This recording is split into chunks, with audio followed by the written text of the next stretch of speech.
Good morning friends, હું અજય ત્રિવેદી અને આજે આપણે બોર્ડની એક્ઝામ માટે ખૂબ જ અગત્યનો સ્વાધ્યાય 12 નો દાખલો જોવાના છે. તો ચાલો શરૂ કરીએ. મિત્રો, સ્વાધ્યાય 12 પ્રેક્ટિસ બુકમાં ખૂબ જ અગત્યનો દાખલો. વિજ્ઞાન મેળામાં એક વિદ્યાર્થીએ 10 સેમી ત્રિજ્યા અને 40 સેમી ઊંચાઈવાળા નળાકારના બંને છેડે 26 સેમી તિર્યક ઊંચાઈવાળા શંકુ ગોઠવીને એક પાત્ર બનાવ્યું છે. આ પાત્રમાં કેટલા લીટર પાણી સમાઈ શકે? હવે લીટર જ્યારે કીધું છે ત્યારે હંમેશા પહેલા તો ઘનફળ શોધવું પડે. બીજી વાત, અહીંયા શું કહે છે જુઓ, 10 સેમી ત્રિજ્યા અને 40 સેમી ઊંચાઈ વાળો અહીંયા શું આપ્યો છે? નળાકાર. તો પહેલા નળાકાર દોરીએ. પછી શું કહે છે? બંને છેડે શું છે? શંકુ. તો આપણે પહેલા આકૃતિ દોરી દઈએ મિત્રો, એટલે તમને વધારે ખ્યાલ આવે. આ આપણો નળાકાર, બરોબર, એનું તળિયું,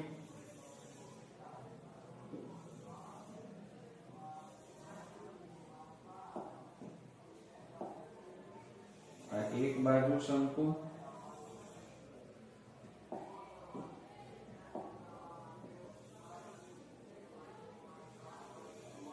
એની ઊંચાઈ,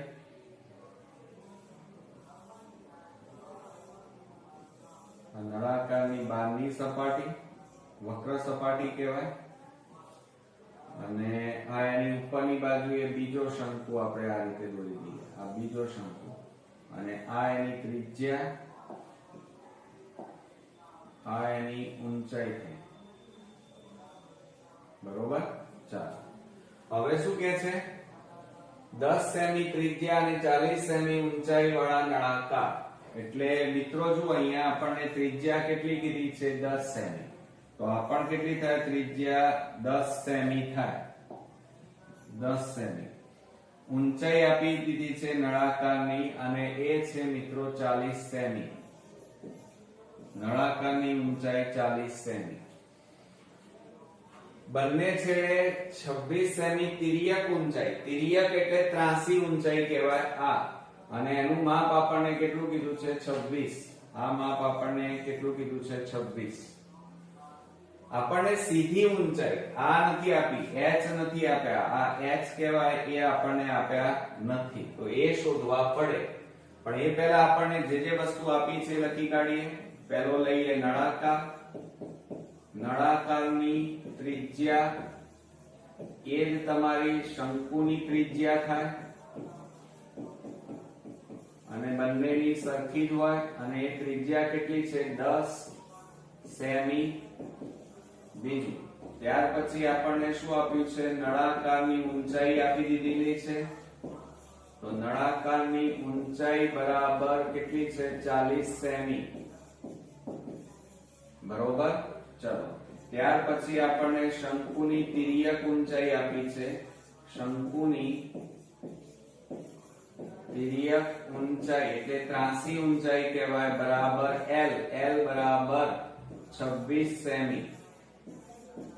પણ આપણી પાસે શંકુની સીધી ઊંચાઈ નથી, તો એ શોધવી પડે. એટલે કે આપણને h આપેલા નથી. બરોબર. તો એનું સૂત્ર લખીએ. L² બરાબર h² પ્લસ r². આ આપણું સૂત્ર છે મિત્રો. બરોબર. હવે એમાં કિંમત મૂકો. l એટલે કેટલા આપ્યા છે? જો આ રહ્યા 26 નો વર્ગ બરાબર h² શોધવાના. r બરાબર કેટલા આપ્યા છે? જુઓ 10 નો વર્ગ. હવે 26 નો વર્ગ એટલે તમારે શું કરવું પડે? 26 ગુણ્યા 26 કરો તો 0 2 6 12 બબે 2 4 ને 1 5 6 6 36 6 2 12 12 ને 3 15 6 7 5 ને 6. તો મિત્રો 26 નો વર્ગ એટલે કેટલા આવ્યા? 676 બરાબર h². અને 10 નો વર્ગ એટલે કેટલા થાય? 100. બરોબર. ચાલો હવે આ 100 પ્લસ છે અને આ બાજુ લાવો તો માઈનસ થઈ જાય.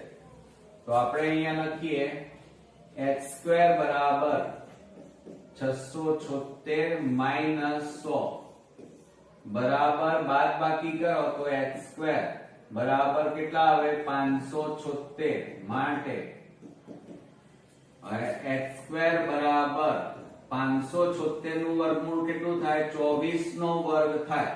24 નો વર્ગ એટલે 576 અને બંને બાજુ મિત્રો વર્ગમૂળ છે એટલે શું થાય આ વર્ગ વર્ગ ઉડી જાય માટે h બરાબર કેટલા આવે 24 સેમી.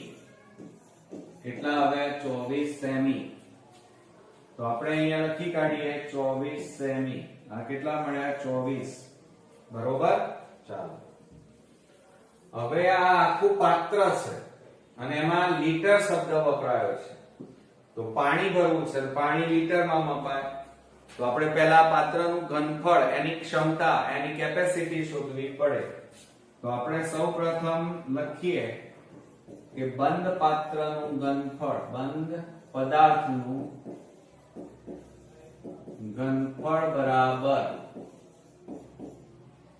ધ્યાન આપજો મિત્રો શું થાય તો વચ્ચે કોણ છે નળાકાર તો નળાકારનું ઘનફળ વત્તા હવે જો બંને બાજુ શંકુ કેવા છે સરખા એટલે બે શંકુ છે એટલે આપણે કૌંસમાં બે લખવાના બે શંકુનું ઘનફળ શંકુનું ઘનફળ. હવે આપણે સૂત્રો મુકતા થઈ જઈએ. ચાલો તો બરાબર શું થાય નળાકારનું ઘનફળ બરાબર પાઈ r સ્ક્વેર h અને પ્લસ કૌંસમાં 2 ગુણ્યા હવે મિત્રો જો શંકુનું ઘનફળ આપણને કીધું કોનું શંકુનું તો સૂત્ર શું થાય 1/3 પાઈ r સ્ક્વેર h થાય. પણ અહીંયા h આપણે સ્મોલ લીધો તો અહીંયા કયો લેવો પડે કેપિટલ લેવો પડે. તો આપણે અહીંયા કેપિટલ h લઈએ બરોબર. ચાલો બરાબર આ પાઈ r સ્ક્વેર h એમના m પ્લસ આ બે નો ગુણાકાર કરો તો શું થાય 2 * 2 છેદમાં 3 પાઈ r સ્ક્વેર h. હવે મિત્રો આ બે માંથી સામાન્ય કાઢો. ચાલો શું સામાન્ય નીકળે તો પાઈ સરખા છે r સ્ક્વેર સરખા છે સામાન્ય નીકળે તો બાકી કેટલા રહે ઊંચાઈ અલગ અલગ છે. શંકુની અને નળાકારની ઊંચાઈ અલગ છે એટલે સામાન્ય ન નીકળે. તો અહીંયા સ્મોલ h પ્લસ આ 2/3 ગુણ્યા અહીંયા કેટલા વધે કેપિટલ H. હવે મિત્રો જુઓ આ પાઈ એટલે કેટલા લેવાના 22/7 ગુણ્યા ત્રિજ્યા 10 ગુણ્યા 10 વર્ગ છે એટલે બે વાર લખવી પડે. કૌંસમાં આ કોની ઊંચાઈ તો જુઓ સ્મોલ છે સ્મોલ h એટલે અહીંયા જુઓ આપણે હા અહીંયા મિત્રો આપણે એક કામ કરવું પડશે.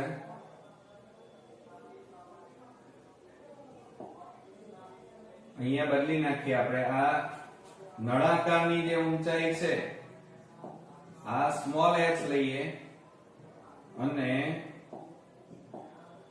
આ કેપિટલ H લઈ લઈએ કારણ કે ત્યાં સૂત્રમાં આપણે પેલું લખ્યું એટલે અહીંયા કઈ આવે capital H capital H. Okay એટલે શંકુના ઘનફળમાં કેપિટલ H. હવે આ સ્મોલ h કોના માટે લીધું નળાકારની ઊંચાઈ એટલે 40 પ્લસ 2/3 ગુણ્યા કેપિટલ H એટલે 24 છે છેદમાં 1. હવે છેદ ઉડાડી દો ચાલો તો શું થશે 3 8 24 બરાબર 22 ગુણ્યા 10 ગુણ્યા 10 એટલે 100 છેદમાં 7 ગુણ્યા કૌંસમાં 40 વત્તા 2 ગુણ્યા 8 2 8 16 બરાબર 22 ગુણ્યા 100 છેદમાં 7 ગુણ્યા બેનો સરવાળો કરો 56 થાય અને હવે છેદ ઉડાડી દઈએ. ચલો 7 8 56 અને 22 ગુણ્યા 8 176 અને પાછળ કેટલા મીંડા? 2 મીંડા. તો આ શું આવ્યું મિત્રો? ઘનફળ. પણ આપણને અહીંયા બધી વસ્તુ શેમાં આપેલી છે? સેમી માં આપેલી છે. એટલે એકમ કયો લખાય? સેમી ઘન. ઓકે, ચાલો હવે આ અહીંયા શું કહે છે? પાત્રમાં કેટલા લીટર? આ સેમી ઘનને હવે આપણે શેમાં ફેરવવા પડે? લીટરમાં ફેરવવા પડે. તો આપણે અહીંયા લખીએ 1000 સેમી ઘન બરાબર 1 લીટર. આ સૂત્ર યાદ રાખજો.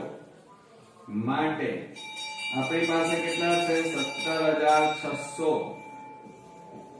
સેમી ઘન બરાબર કેટલા લીટર? ઓકે, હવે જો એની અંદર શું થશે? તો આ 17600 ઉપર જાય, છેદમાં 1000 આવ્યા, બરોબર, ગુણ્યા 1/1 બરાબર. હવે મિત્રો આપણે છેદ ઉડાડી દઈએ. જુઓ તો મીંડે મીંડે ઉડી ગયા. હવે 176/10 એક મીંડું છે એટલે એક રકમ પછી પોઈન્ટ કાપો તો 17.6 અને આ શું આવ્યા મિત્રો? લીટર. બરોબર, આ આપણો શું આવી ગયો જવાબ? લીટર પાણી સમાઈ શકે. ઓકે, તો આ રીતે આપણો જવાબ અહીંયા મળ્યો. પરંતુ અહીંયા ખાસ ધ્યાન રાખવાનું કે જ્યારે સેમી ઘન હોય એને લીટરમાં ફેરવવા હોય તો એનું સૂત્ર યાદ રાખવાનું 1000 સેમી ઘન બરાબર 1 લીટર. ઓકે, તો આ રીતે આપણા ખૂબ જ અગત્યનો દાખલો અહીંયા પૂરો થયો. નેક્સ્ટ વિડિયોમાં નવા એક્ઝામ્પલ સાથે ફરી મળીએ. ત્યાં સુધી ગુડ નાઇટ ફ્રેન્ડ્સ.